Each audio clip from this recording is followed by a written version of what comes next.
വേണ്ട വേണ്ട, അമ്മയുടെ അഭിനയൊക്കെ മതി. അമ്മയ്ക്ക് കൂട്ടിന് ആ സിഐ ഉണ്ടല്ലോ, ഇപ്പൊ വലുത് അയാളല്ലേ. സ്വന്തം മകളുടെ ഭർത്താവിനെ തന്നെ ഒറ്റ കൊടുക്കാൻ അമ്മ ശ്രമിക്കില്ലല്ലോ. ഗിരി ഇതുവരെ വന്നിട്ടില്ലെന്ന്. എന്തു പറഞ്ഞ ഗിരി ഇന്ന് നിന്നോട് കയർത്തത്?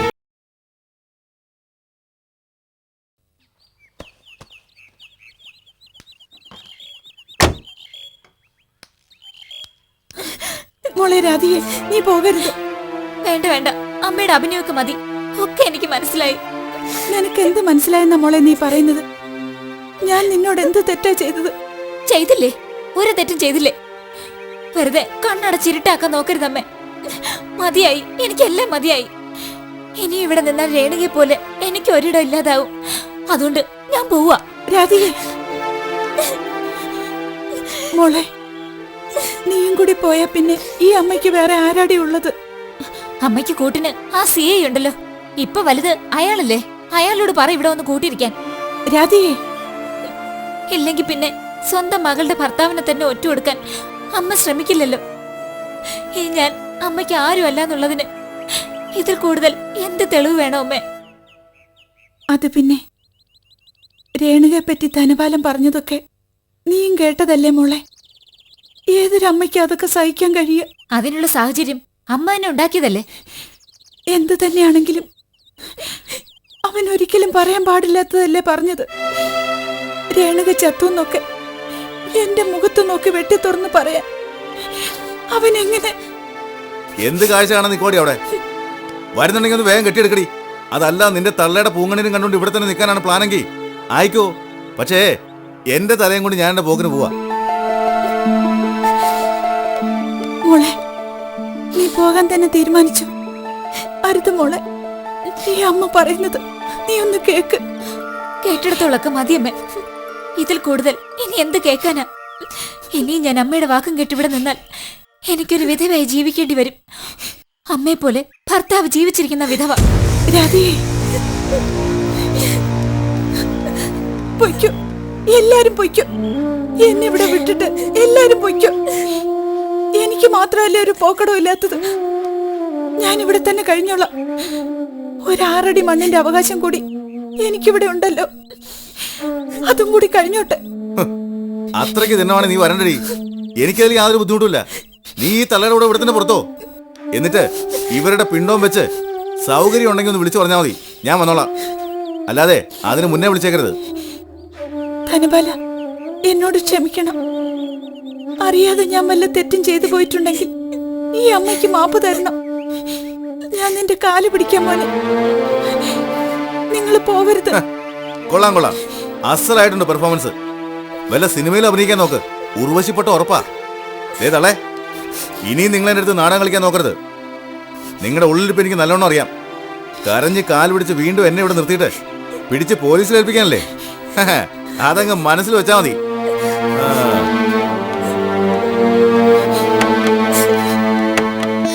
മോളെ രാധിയെ, പോകരുതെന്ന് പറ മോളെ. മോളെ രാധിയെ, അമ്മ പറയുന്ന ഒന്ന് കേക്ക്. പോകരുത് മോളെ. അതെ, ഞാൻ തോറ്റോട് കാണുന്നൊന്നും കരുതണ്ട. ധനപാലം വരും. വണ്ടി എടുക്കണോ?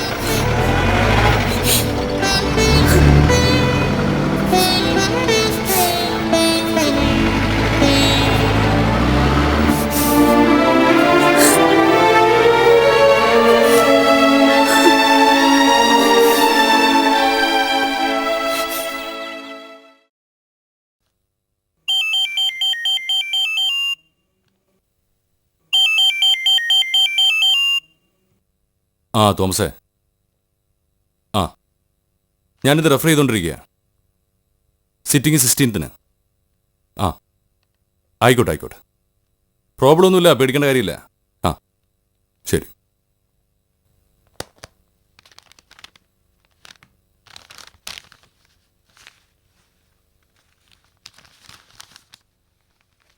ശ്യാമേട്ടാ, ഗിരി ശ്യാമേട്ടനോട് വല്ലതും പറഞ്ഞിട്ടാണോ പോയത്?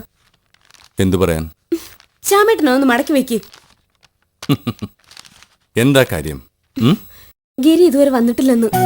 അവിടെ ഒരുത്തിയാണേ കൂട്ടിലടച്ച വെരുവിനെ പോലെ കിടന്ന് വെപ്രാളപ്പെടുന്നു. ആരാ? ശാലുവാ? പിന്നല്ലാതെ. പണ്ടൊക്കെ ആണെങ്കിൽ അവൻ ഇതൊരു പതിവാ. പക്ഷെ ഇപ്പൊ അങ്ങനെയല്ലല്ലോ. കല്യാണം കഴിഞ്ഞ ശേഷം ഇവനിത് ആദ്യമായിട്ടാ ഇത്ര ലേറ്റ് ആവുന്നേ. എന്തെങ്കിലും അത്യാവശ്യം ഉണ്ടാവും, മൊബൈലിലൊന്ന് വിളിച്ചു നോക്കാൻ പറ അവളോട്. 8 മണി മുതൽ ശാലു കുത്തിയിരുന്ന് വിളിക്കാത്രേ. മൊബൈൽ ഓഫ് ചെയ്തിരിക്കുകയാണെന്ന് ഇങ്ങോട്ടോട്ട് വിളിച്ചിട്ടുമില്ല. ഓ,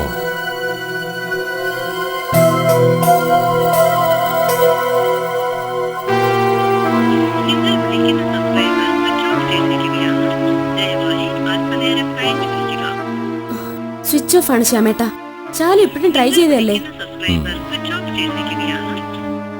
ഇനി വല്ല ഫ്രണ്ട്സിന്റെയും കൂടെ വല്ല ഡിന്നറിനോ മറ്റോ? അങ്ങനെ വല്ലതും ആണെങ്കിൽ അവന് ശാലുവിനോടെങ്കിലും ഒന്ന് പറഞ്ഞൂടെ? അല്ലെങ്കിൽ ഒന്ന് ഫോൺ ചെയ്യുന്നതിനെന്താ? ഇന്നാണെങ്കിൽ ഓഫീസിലും പോയിട്ടില്ല. 10 മണിയല്ലേ ആയിട്ടുള്ളൂ.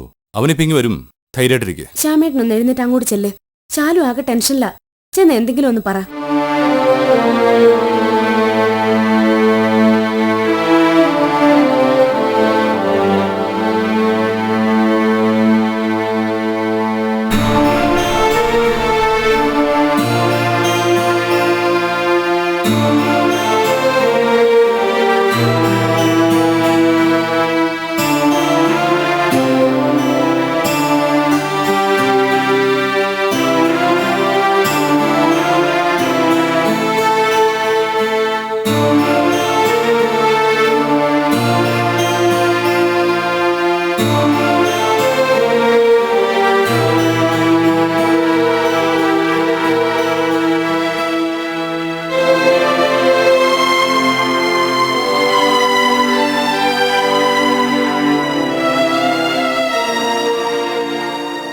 നീ എന്തിനാ ശാലു ഇങ്ങനെ ടെൻഷൻ അടിക്കുന്നത്? ഗിരിപ്പെങ്ങെത്തും. ആരെങ്കിലും കണ്ടു വഴിയിൽ സംസാരിച്ചു നിന്നാവും. ആ, നീ എന്തായി കാണിക്കുന്നത്? എന്തിനാ കരയുന്നത്? എന്താ ശാലു ഇത്? നീ ഇത്രയും നേരം കൊണ്ട് വേണ്ടാത്ത കാര്യങ്ങളെല്ലാം ചിന്തിച്ചു കൂട്ടി.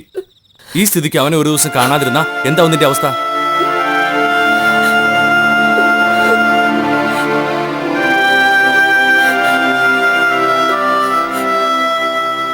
എന്താ ശാലു, നിങ്ങൾ തമ്മിൽ വല്ല വഴക്കുണ്ടായോ? ഗിരിയേട്ടൻ ആദ്യമായിട്ട് എന്നോടൊന്ന് കയർത്ത് സംസാരിച്ചു. എന്തിന്?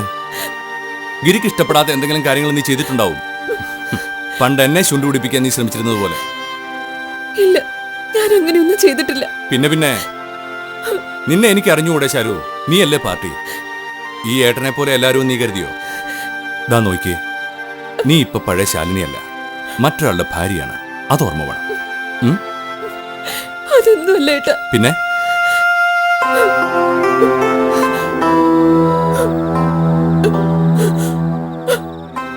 എന്താ ശാലു, പിന്നെന്താ ഉണ്ടായത്? ഇന്ന് ഷോപ്പിങ്ങിന് പോയപ്പോ ഒരാളെ കണ്ടു. ആരെ? ഏതൊരു ക്രിമിനലാണെന്ന് ഗിരിയേട്ടൻ പറഞ്ഞു.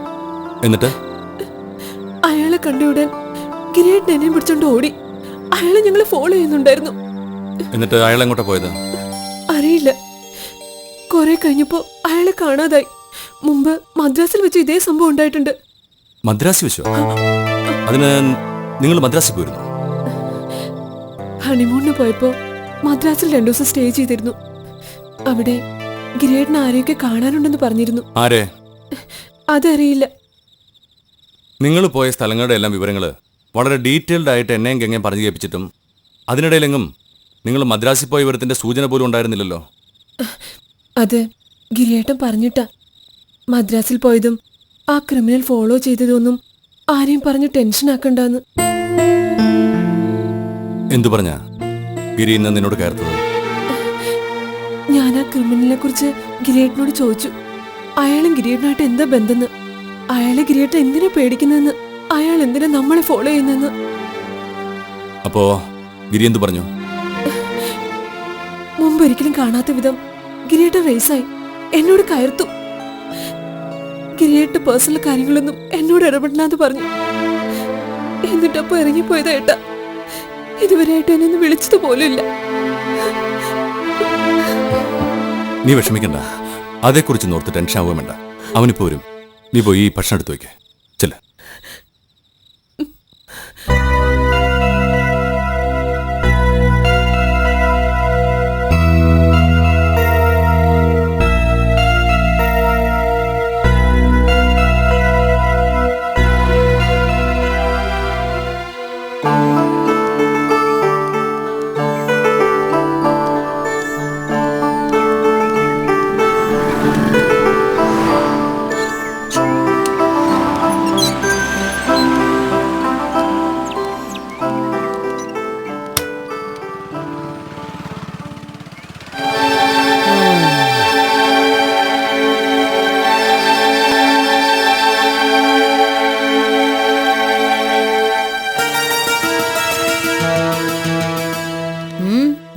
വിശേഷം? പതിവില്ലാതൊരു അമ്പലത്തിൽ പോക്കൊക്കെ? ഏയ് വിശേഷമൊന്നുമില്ല, വെറുതെ. ദാ പ്രസാദം. വേണ്ട വേണ്ട, ഞാൻ കുളിച്ചിട്ടൊന്നുമില്ല. ഗോളി ഇപ്പൊ വരും, വേണമെങ്കിൽ അദ്ദേഹത്തിന് കൊടുത്തോളൂ. ദേ ഒന്ന് നിന്നേ. വെറുതെ ഇങ്ങനെ അമ്പലത്തിൽ പോയി ചുമ്മാ പ്രാർത്ഥിച്ചിട്ടൊന്നും ഒരു കാര്യമില്ല. വല്ല മന്ത്രവാദികളെ ആരെങ്കിലും കണ്ട് വല്ല പൂജയോ ഹോമോ ഒക്കെ ചെയ്യാൻ നോക്ക്. അതെന്തിനാ കഞ്ചനാമ്മേ പൂജയും മന്ത്രവാദവും ഒക്കെ? അറിയില്ലേ കൊച്ചേ, ദോഷമുള്ള പെണ്ണാ നീ. ഗിരിക്ക് എന്തെങ്കിലും സംഭവിക്കാതിരിക്കാൻ നീ വേണം ശ്രദ്ധിക്കാൻ.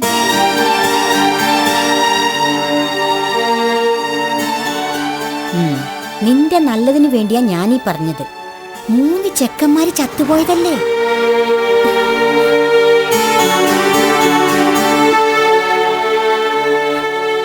ഇനിയെങ്കിലും സൂക്ഷിച്ചാ നിനക്ക് കൊള്ളാം. മമ്മിക്ക് രാവിലെ ഇത് എന്തിന്റെ അസുഖ? മന്ത്രവാദികളെ കാണേണ്ടത് ഇപ്പൊ മറ്റാർക്കും വേണ്ടിയിട്ടല്ല, മമ്മിക്ക് ഇപ്പൊ അതിന്റെ ആവശ്യം. അതും വല്ല ഡൂക്കിലെ മന്ത്രവാദികൾ ആരെങ്കിലും വന്നാൽ പറ്റേയില്ല.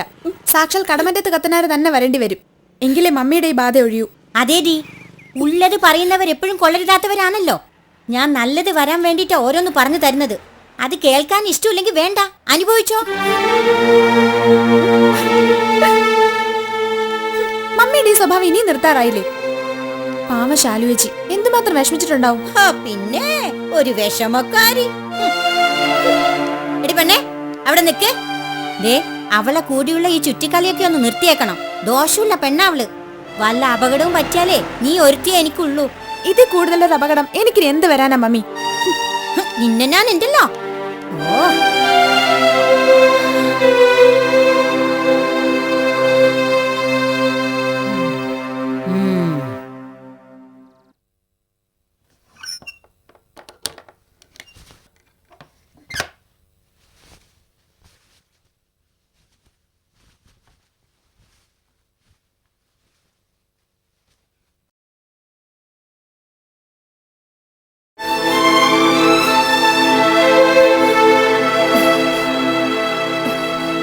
ഞാൻ താമസിച്ചില്ലല്ലോ ഗിരിയേട്ടാ.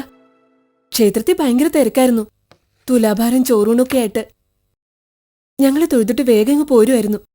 അയ്യേ, ഇതെന്താ ഷർട്ടിന്റെ ബട്ടൺ ഇങ്ങനെയൊക്കെ ഇട്ടിരിക്കുന്നേ?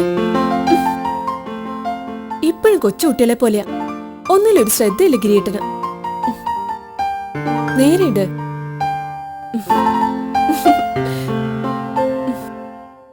ഓക്കെ.